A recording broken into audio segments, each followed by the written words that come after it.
ఏంటి కొంచెం కూడా పట్టించుకోవడమే లేదు?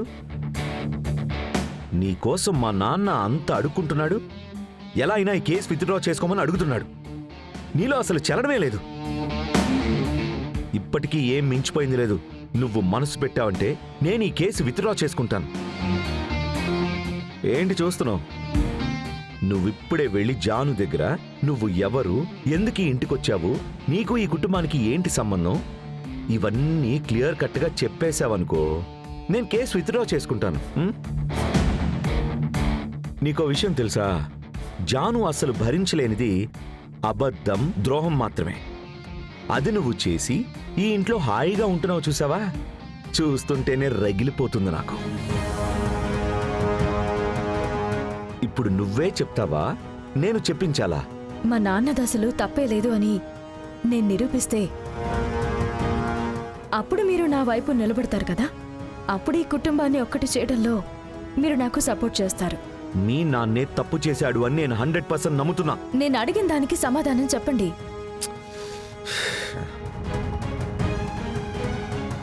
మా నాన్న మీద ఏ తప్పు లేదు అని నేను మీకు నిరూపిస్తాను.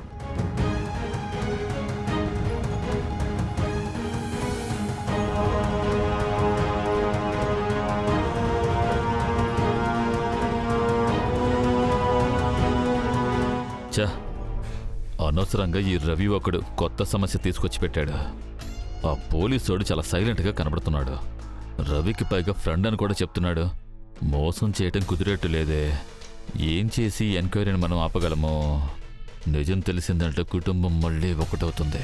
నేను జైలుకి పోవాలి. అల్లుడు, ఒక నిమిషం ఇట్రా అల్లుడు.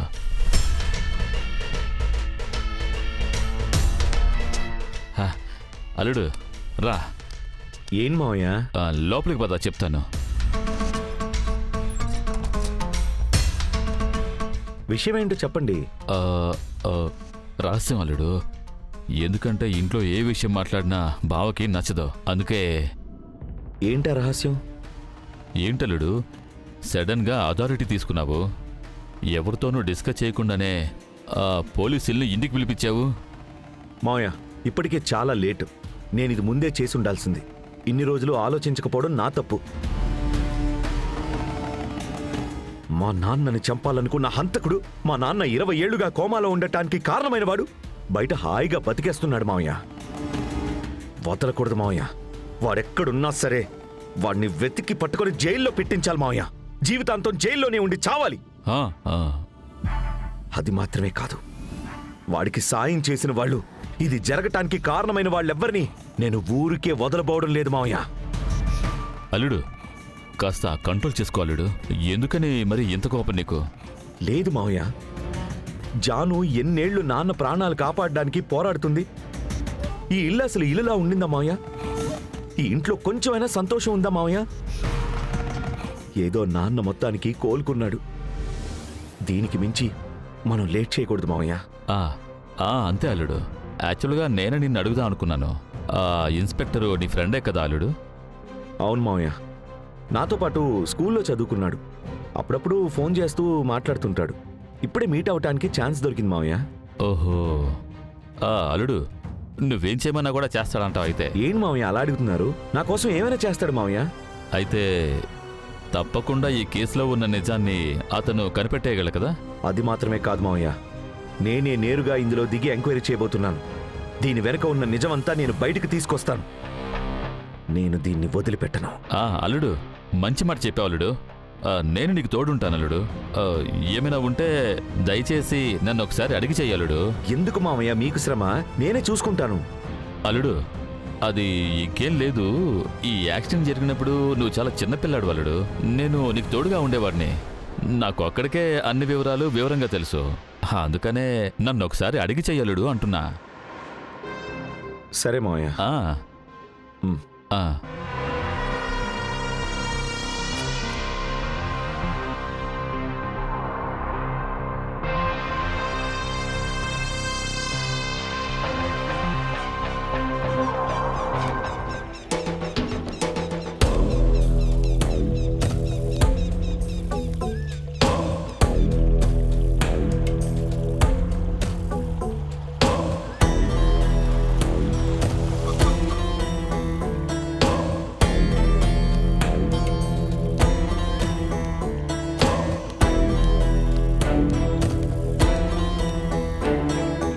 దొరా ఎందుకింత అర్జెంటుగా రమ్మని చెప్పావు? కొంపలు అంటుకుంటున్నాయన్నా. యోయ్ ఇప్పుడే ఒక డీల్ మాట్లాడేసి వస్తున్నాను. వచ్చానో లేదో అపశకునంగా మాట్లాడుతున్నావు. ఇదేమైనా బాగుంది అసలు? అన్నా, తెలియకుండా మాట్లాడుతున్నావు. మన చుట్టూ జరుగుతున్న విషయాలన్నీ మనకి వ్యతిరేకంగా జరుగుతున్నాయి. ఏమంటున్నావయ్యా? మనకి బ్యాడ్ టైం స్టార్ట్ అయిందన్నా. యో క్లియర్గా చెప్పు సావు. ఆ, మా అల్లుడు రవి ఉన్నాడు కదా, వాడు వాళ్ళ నాన్నకి యాక్సిడెంట్ అయిన కేసుని మళ్ళీ పట్టుబట్టి ఓపెన్ చేయించాడు. ఏమంటున్నావయ్యా? ఇన్ని రోజులు ఏం పట్టించుకోకుండా ఇప్పుడు ఎందుకు అంత ఇంట్రెస్ట్ చూపిస్తున్నాడు? తెలియట్లేదే. వాడి బిహేవియరే కొద్ది రోజులుగా బాగోట్లేదు. అది మాత్రమే కాదు, వాడికి తెలిసిన ఇన్స్పెక్టర్ ఒకడు ఉన్నాడు. ఆ పోలీసుడిని చూస్తుంటే చాలా రఫ్ అండ్ టఫ్గా ఉన్నాడు. వాడిని చూస్తుంటేనే చాలా సిన్సియర్గా కనిపిస్తున్నాడు. పోయి పోయి వాడికి అప్పగించాడు చూడు ఈ కేసుని. యో ఏంటి దొరా, నువ్వెందుకు ఆ ఇంట్లో ఉంటున్నావు? వీటికంతా అడ్డుపడాలి కదా, వాటిని నువ్వు కంట్రోల్ చేయవా? అక్కడ నా మాట ఎవరు వింటున్నారన్నయ్య? అసలు ఎవరి ఇష్టానికి వాళ్ళు చేసుకుంటున్నారు. కొద్ది రోజులు మా చెల్లిని నా కంట్రోల్లో పెట్టుకున్నాను. ఇప్పుడేమో అది కూడా నా మాట వినడం మానేసింది. అది కనిందే అదే నా అల్లుడు. అంతకు మించి వాడు ఎవరు చెప్పినా అసలు వినే రకమే కాదన్నా. వాడి మనసుకి ఏదనిపిస్తే అదే చేస్తాడు వాడు. అలా చెప్పి సర్దుకుంటే ఎలా దొరా? వాడు నీ చెల్లెలు కొడుకే కదా, ఏదో ఒకటి మాట్లాడి వాడిని మేనేజ్ చేయి. ఆపోయ్యా. నేను మాట్లాడి కూడా చూశానన్నా, వాడు చాలా మొండిగా ఉన్నాడన్నా. వాళ్ళ నాన్న యాక్సిడెంట్కి కారణమైన ఎవరైనా సరే వాళ్ళకి శిక్ష పడేట్టు చేయడమే నా లక్ష్యమని చెప్తున్నాడన్న వాడు. యో దేనికో తవ్వితే ఏదో దొరికినట్టు అయిపోతుందయ్యా. ఇప్పుడు ఏం చేయాలి అసలు? అరే నోరు మేయండి అన్నా. మీరొచ్చి నాకేదైనా సలహా ఇస్తారని నేను చూస్తుంటే మీరు నన్ను అడుగుతారు. ఐడియా ఇవ్వడానికి నా దగ్గర ఏమీ లేదు దొరా. నువ్వు ఏదో ఒకటి చేసి నీ మేనల్లుడిని కన్విన్స్ చేయాలి. ఈ కేసుని వెనక్కి తీసుకోమని చెప్పు. లేదంటే వాడంతటా వాడే వెళ్ళి ఈ కేసుని వెనక్కి తీసుకునే సిచ్యువేషన్ని క్రియేట్ చేయవయ్యా. ఆ? ఇదిగో చూడు, నేనంటే బయటవాడిని పర్వాలేదు, డబ్బులు పెట్టి ఇన్ఫ్లుయెన్స్ ఏదో వాడి బయటికి వచ్చేస్తాను. నువ్వు ఆ కుటుంబంలోనే ఉండాల్సిన వాడివి. ఆ ఇంట్లోనే ఉంటూ నువ్వు ఈ పనులన్నీ చేస్తున్నావని వాళ్ళకి తెలిసిందే అనుకో, నీకు పోలీస్ పనిష్మెంట్ వరకు వెళ్ళదు. ఝాన్సీదేవి తుపాకీ ఒకటి పెట్టుకుని ఉంది కదా, తీసి ఆన్ స్పాట్లో కాల్చి పడేసి పోతూనే ఉంటుంది. అన్నా ఏంటన్నా నువ్వు ఒకడివి? దొరా జాగ్రత్త, వాడిని ఎలాగోలాగా ఆపే పని చూడు ముందు. అదే మన ఇద్దరికి మంచిది చెప్తున్నాను. నేను వస్తా.